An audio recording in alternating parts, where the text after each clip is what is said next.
Mr. Amjad Ali to come forward on stage and express his feelings, whatever comes inside his mind. Mr. Amjad Ali. ورحمة الله وبركاته.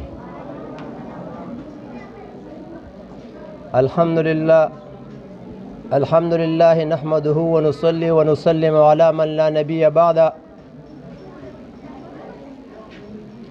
قال الله سبحانه وتعالى في القرآن الحميد: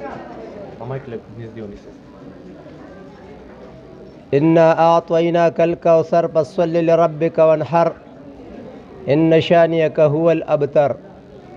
صدق الله العظيم. وقال النبي صلى الله عليه وآله وسلم: العلم فريضة على كل مسلم ومسلمة، أو كما قال عليه الصلاة والسلام.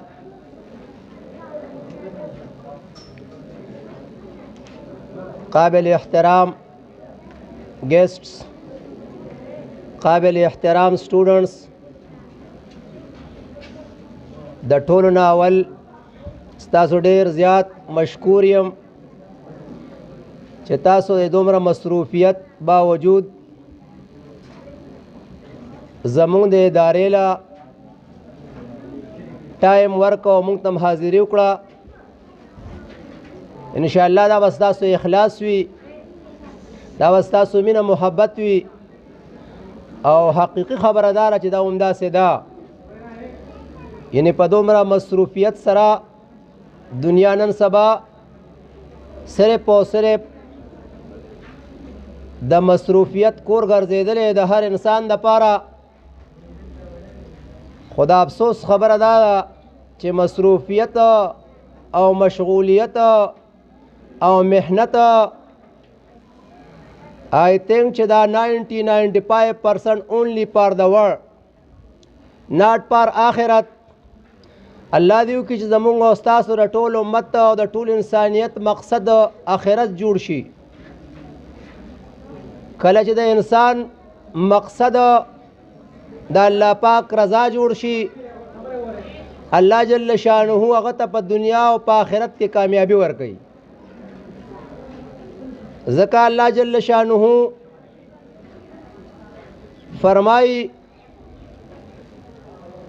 چې زه ستاسو په نعمتونو کې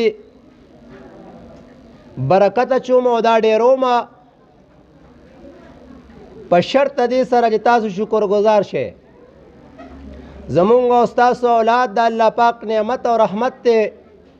کوم والدین چې په خپلو بچو باندې او په خپل اولاد باندې د الله پاک شکر ادا کوي، دا زما لور ده الحمدلله، دا زما زوی دی الحمدلله، او دا خواهش لري چې انشاءالله زما دا اولاد به زما دپاره او د ملک او ملت دپاره د خیر ذریعه ګرځي. الله جل شانه دغه انسان د خیر فیصلې کوي په معمولی غونته کې ارادې سره او په معمولی غونته کې سوچ سره. زما اولاد به چې کوم دی آفیسر جوړیږي، دی به چې کوم دی یو سیاسي انسان جوړیږي، ډاکټر به جوړیږي، انجینیر به جوړیږي، یو عالم به جوړیږي، یو حافظ قرآن به جوړیږي. دا ټول خواهشات جایز دي، خو که کله ورسره دا شرط موجود وي چې دی په هره شعبه کې وي، په هر میدان کې وي، نو دی به چې کوم دی صرف او صرف د الله مني او د الله د حکم مطابق په کار چلی، نو بیا دغه انسانان دغه اولاد الله پاک په دنیا او په آخرت کې کامیابی او د دې مور پلار دپاره هم چې کوم دی د بخشش ذریعې ګرځي. الله پاک ته زمونږ د ټولو نیتونه خپل اولاد ته داسې جوړ کړي چې زمونږ او ستاسو دپاره هغه د دنیا او د آخرت د الله پاک د رضا سبب وګرځي.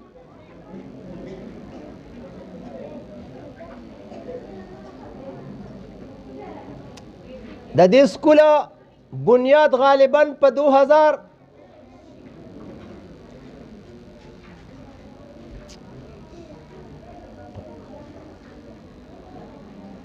خوشا کې 1998 یا 1999 کې خودې شوی و او تر اوسه پورې الحمدلله د سکول وجود قایم دی. اگر چې دې ته وخت سره داسې مشکلات راغلي دي تر کوم وخت نه چې زه راغلی یم چې کله کله زمونږ حوصلې پس شوي دي او د هغې وجوهات بل هېڅ نو، وجوهات یې صرف پیرنټس وو، والدین وو چې د هغوی مونږ سره څه تعاون نو، د هغوی مونږ سره څه ریلیشن نو، د هغوی مونږ سره څه کنټیکټ نو. بعضې والدین په کور کې ناست دي د خپلو بچو غم نه کوي، بیا په داسې موقع کې غټې غټې ګیلې کوي. نو د خپلو ماشومانو دپاره هر ادارې سره رابطه ساتل دا لازمه وي. دا مثال داسې دی لکه یوه سموسه چې وي د هغې 3 ګوټه وي.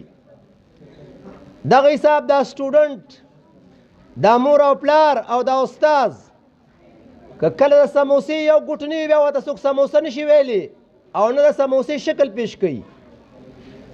که استاد محنت کوي شاګرد محنت نه کوي، مور پلار هم خیال ساتي خو بیا هم دا انکمپلیټ.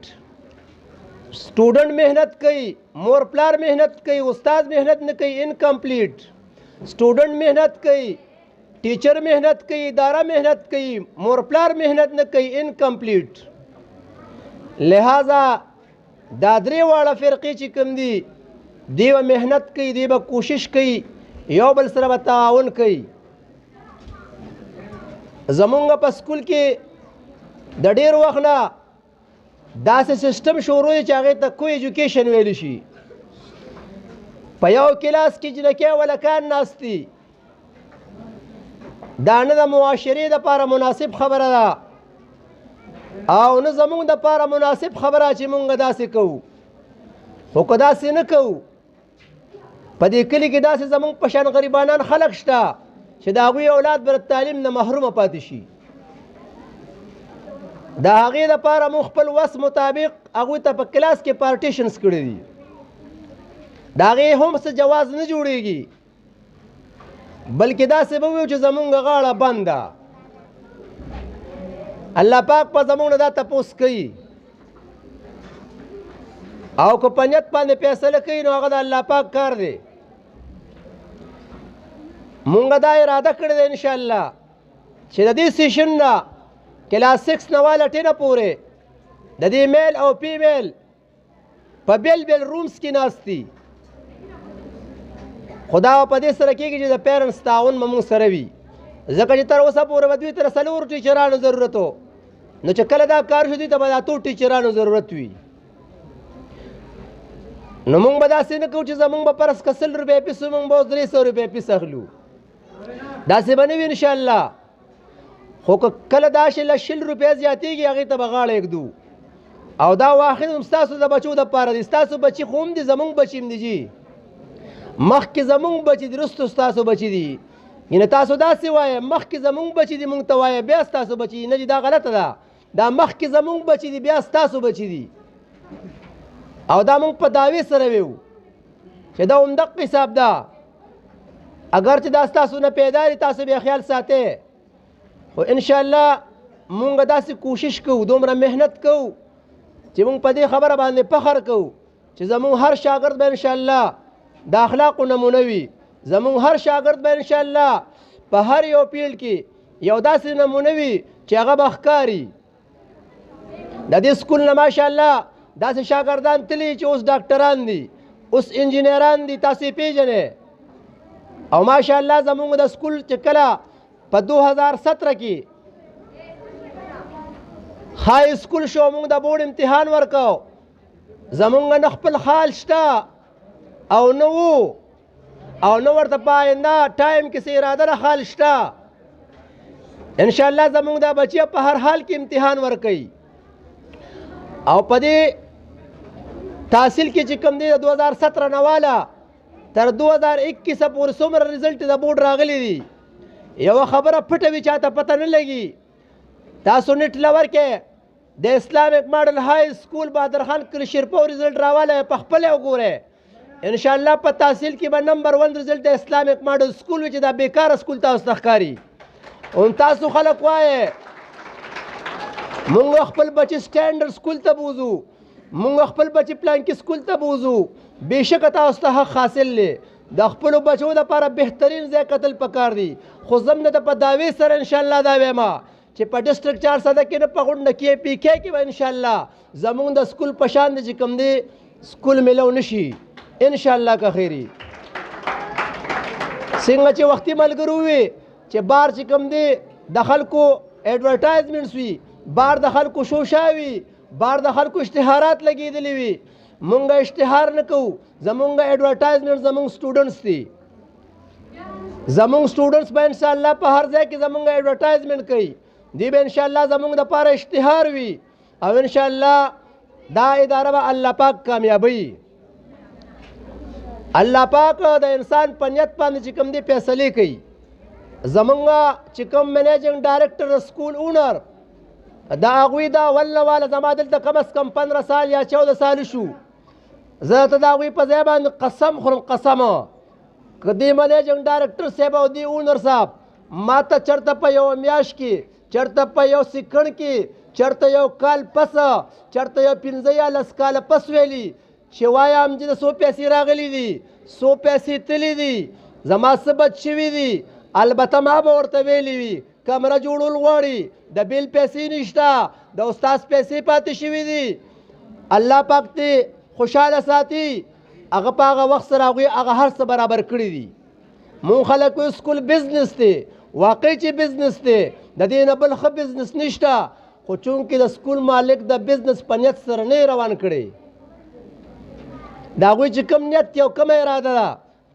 هغه د هغوی الله سره معامله ده مونږ به انشاءالله هغه کوشش کوو چې هغوی سره په دې کې مدد وکړو د هغوی کومک وکړو او دا هغوی چې کوم نیت دی چې هغه الله پاک ته خالص او مخلص شي اوس تقریبا الحمدلله ثم الحمدلله کال دوه داسې وشو چې زمونږ ماشومان د دوی نه الحمدلله د سکول د سټاف سیلریز برابریږي بعضې ملګرو ووي چې د پبلک سکول سیلري په کار دا ده چې داسې وي دا دومره ده هغه خبره ټیک ته جي بالکل ټیک ته داسې سکول نشته چې د هغوی 10,000 روپیه منتلی فیس دی هغې کې بیا چې کوم دی سیکورټي فیس دی هغې کې ایډمیشن فیس دی هغې کې چې کوم دی مخکې ایډوانس فیس دی په هغې کې چې بیل بیل فیسونه دي دا 20,000 ته رسي زمونږ د سکول فیس 400 500 800 ښایي کلاسونه چې موږ سره پکې 4 کسان وي د هغوی دپاره موږ 4 استادان ساتو چې هغه 10,000 12,000 نه کم نه راځي د هغوی فیس 1000 1200 1400 مونږ دغه تنخواګانې هم د دې ماشومانو د پیسو نه ورکوو که مونږ تنخواګانې ډېرې کړې په ماشومانو وفي زیات شي نو دا مونږ ته پته لګي چې دا علاقه څنګه ده ډېره پور کمزورې علاقه ده مالي حالت سره د علم په لحاظ سره الحمدلله سرشار ده د ادب په لحاظ سره الحمدلله سرشار ده وباده ده دا مالی حالت سره مطلب دلته کې چې کوم دی غریبي ده کمزوري ده مونږ هغه خبرو ته ګورو د دې وجه نه زمونږ د سټاف تنخواه کمه ده چې زمونږ پیسونه کم دي او الله دې ښه ساتي ټول الحمدلله په خوشحالۍ سره راځي او دا د سټاف اخلاص دی چې زمونږ چې کوم دی په بورډ کې پېښور بورډ کې هم پوزیشن راځي دا زمونږ د سټاف اخلاص دی چې زمونږ د بورډ پوزیشن 8 نمبر راځي په یو سکول کې به 20 نمبر راغلی هلته لیکلي وي سی لیکلي وي وایي په 20 کې چې کوم دی زمونږ دا پوزیشن راغلی خلکو لیکلي ایډورټایزمنټ یې کړي خلک خوشحالېږي دا سکول سټینډرډ سکول دی هلته بچي بوزو زمونږ 9 نمبر ماشوم راغلی زمونږ 4 نمبر ماشوم راغلی زمونږ 9 نمبر ماشوم راغلی مونږ صرف چاته ویلی نه چې زمونږ دا ماشوم دا نمبر راغلی دی دا نمبر راغلی دی دا نمبر راغلی دی مونږ دغه هر څه الله پاک ته پرېښدي مونږ به انشاءالله خپل محنت کوو څوک چې زمونږ د محنت نه مطمئن وي هغوی به راځي انشاءالله څوک چې مطمئن نه وي هغوی داسې ځای ته تللی شي چې کوم ځای کې هغوی ته اطمینان میلاوي دی شي کوم ځای کې د هغوی د بچو زندګي جوړېدی شي کوم ځای کې هغوی ته کامیابي میلاوي دی شي اخوا دا اداره ده یا بله اداره ده بلکې دا زمونږ بچي دي مونږ به دوی په ترقۍ باندې انشاءالله خوشحاله وو ستاسو له ټولو ډېره زیاته مننه الله پاک د دې بدلی په دنیا او په آخرت کې درکړي السلام علیکم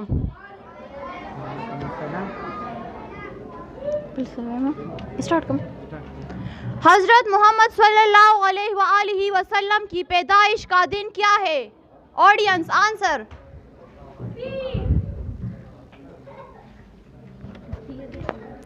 हजरत मोहम्मद सल्लल्लाहु अलैहि वसल्लम की पैदाइश हजरत ईसा अलैहिस्सलाम की पैदाइश से कितने साल बाद हुई? पहली मर्तबा शाम का सफर करते वक्त हजरत मोहम्मद सल्लल्लाहु अलैहि वसल्लम की उम्र क्या थी? हजरत मोहम्मद सल्लल्लाहु अलैहि वसल्लम की पैदाइश थी किस मुल्क के मोहल्लात में जलजला आया था? आप सल्लल्लाहु अलैहि वसल्लम इस वक्त कहाँ मुकीम थी जब यहूदियों के बड़े आलमों इनके पास से गुजरे? हजरत मोहम्मद सल्लल्लाहु अलैहि वसल्लम के वालिद हजरत अब्दुल्ला की वफात कहाँ हुई थी? मदीना मुनव्वरा में। हजरत मोहम्मद सल्लल्लाहु अलैहि वसल्लम कहाँ थी जो पहली वही के अल्फाज नाजिल हुई? हजरत मोहम्मद सल्लल्लाहु अलैहि वसल्लम की रज़ाई माँ का नाम क्या है? हजरत हलीमा सादिया किस बहाने हजरत मोहम्मद सल्लल्लाहु अलैहि वसल्लम को अपने घर वापस ले आए? हजरत हलीमा सादिया रज़ियल्लाहु तआला अन्हा वबा के बहाने आप सल्लल्लाहु अलैहि वसल्लम को अपने घर लाए। कुरान पाक का नुज़ूल किस महीने में हुई? सबसे पहले आखिरीन नबी का नाम क्या है? इस्लाम का सबसे पहला मार्का का नाम क्या है? पाकिस्तान का कौमी तराना किसने लिखा है? हमारा कौमी शायर कौन है?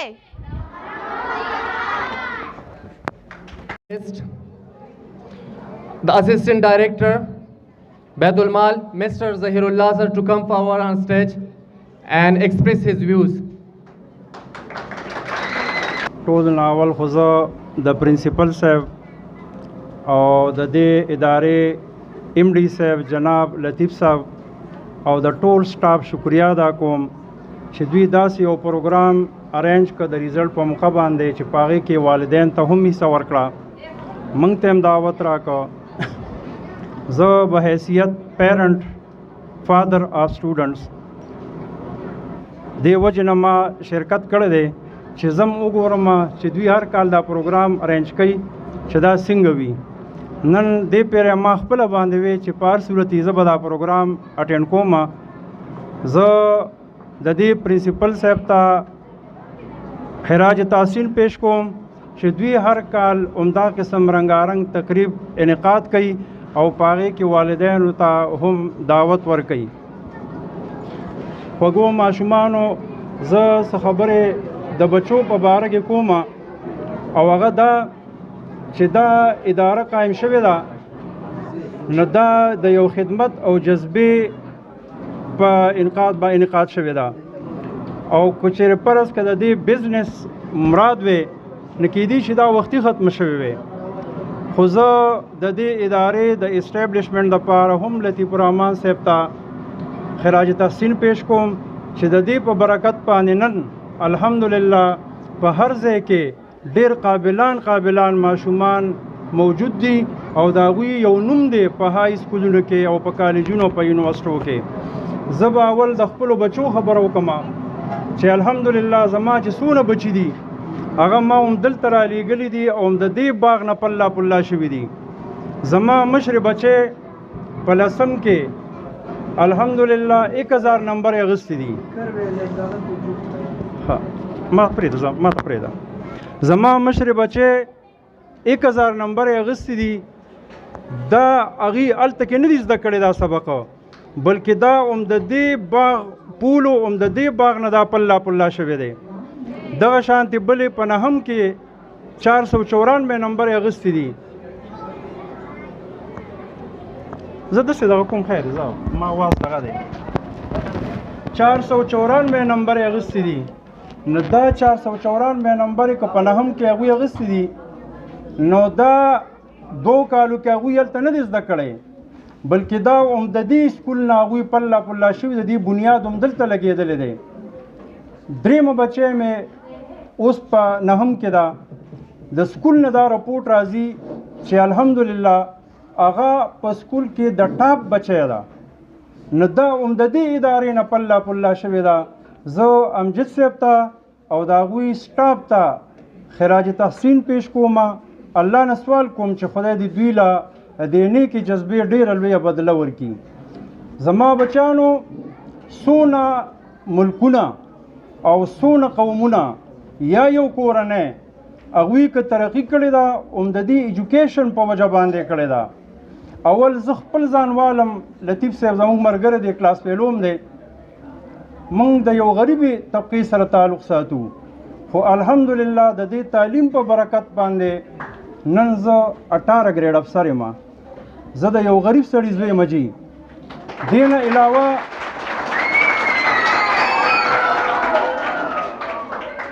علاوه زمونږ په دې کڼېور کلي کې به مونږ ته چې د اټسټیشن هم ضرورت شو، نو مونږ به چېرته شیرپو سکول ته تلو یا به تنګي ته تلو او هغه اټسټیشن دپاره. نن زمونږ په غریبانانو کې زه چاهه تک نه کوم چې د هغوی پلارانو څه کار کوو. نن په کڼېور کې یو کس اسسټنټ کمیشنر دی، اوس پکې د یو داسې کس لور پکې سیول جج ولګېدله چې په هتک باندې نه ویم، خو لکه د هغوی مور او پلار ته زه سلام کوم چې د سسکورې په مزدورۍ کې یا د ټرالۍ په چارې په مزدورۍ کې هغوی په بچی باندې سبق ووې او نن هغې پیسس وکړو او سیول ججه مقرر شوې ده. نو الحمدلله تاسو ته هم ویم بچیانو چې که قائد اعظم محمد علي جناح ته محمد علي جناح ویل کېږي، نو دته د مور په ګېډه کې محمد علي جناح نو ویلی شوی، بلکې دا هم دقه شان په دې ټاټونو باندې او په دې دغه باندې سبق ویلی دی، او بیا الله پاک هغه ته محمد علي جناح او قائد اعظم ورته ویلی شوی دی. نو زما بچیانو نن که مونږ دلته یو سبا به مونږ نه یو او تاسو به یې. که نن زه په یو کرسی باندې ناست یم او د یوه ضلعي افسر یم، نو سال له تاسو د ضلعي افسران جوړېدی شئ، سبا ستاسو دی. مونږ خو 50+ کې اوس روان یو، 8 کاله ریټایرمنټ کې پاتې دي، نو دا سبا ستاسو دی. نه تاسو ته زه دا درخواست کوم چې تاسو لا په دې اداره کې الله پاک ډېر قابلان استادان درکړي دي، د دوی نه فایده واخلئ او د مور پلار کوم عزت هغه کوئ، د مور پلار خبره منئ. د عدنان صاحب یو خبره وکړه چې د بچو نه تپوس کول دا ډېره غټه لازمي خبره ده. زما بچي که د سکول نه راغلي دي نو باقاعده ما د هغوی نه تپوس کړی دی، ما د هغوی هومورک کتلی دی، که زه نه یم نو مور یې دغه جاري ساتلی دی. دا ډېر ښه په ماشوم ډېر ښه اثر غورځوي. زما پلار جي یو انپړه کس و، یو زمیندار کس و، خو که موږ د جومات سبق نه راغلي وو نو موږ ته یې ضرور ویلي چې بچې تا نن څه سبق وویلی. نو زموږ سره پړه کې دا احساس و چې پلار مې رانه تپوس کوي، نو موږ به هغه سبق ضرور په دې اړه کې د کوره پورې هم یاد ساته، به زموږ بیا یاد و. نو که والدین پکې راغلي نو دا ډېر اهم پوینټ دی چې کوم بچی کور ته لاړ شي نو والدین له پکار دي که یو انپړ والدین کم از کم دونه تپوس خو کولی شي چې تاسو ته بچی په سکول کې څه سبق ویلی شوي هغه لږ ما ته ووایه، یا راواخله زود کا. که د پارې سبق له جومات ته تللی وي نو پکار دا ده چې د هغې ته نه باقاعده تپوس وکړي. خبره نه اوږدومه، زما اړه ته نن یو خوشحالي حاصله ده. اړه مې غواړي چې زه د دې استادانو ډېر خدمت وکړم، ځکه چې زما بچي نن ډېر ښه روان دي او په ټاپ 10 کې شمېرل کېږي. ما خو چې زه به د سټاف دپاره چې ته یو رکوټې روټۍ پروګرام وکړم، خو داسې موقع نه میلاویږي. نو زه نن د دې ټول سټاف دپاره د نغدو 10,000 روپو اعلان کوم چې په دې باندې به دوی ځان ته خپل پروګرام وکړي. الله تعالی دې تاسو ټولو له عزت او عظمت درکړي او الله تعالی تاسو له ډېر خوشحالي درکړي او د کوم مقصد دپاره چې دا اداره قایمه شوې ده الله تعالی دې موږ ټول په هغې کې کامیاب او کامران وګرځي. وآخر دعوانا ان الحمدلله رب العالمین.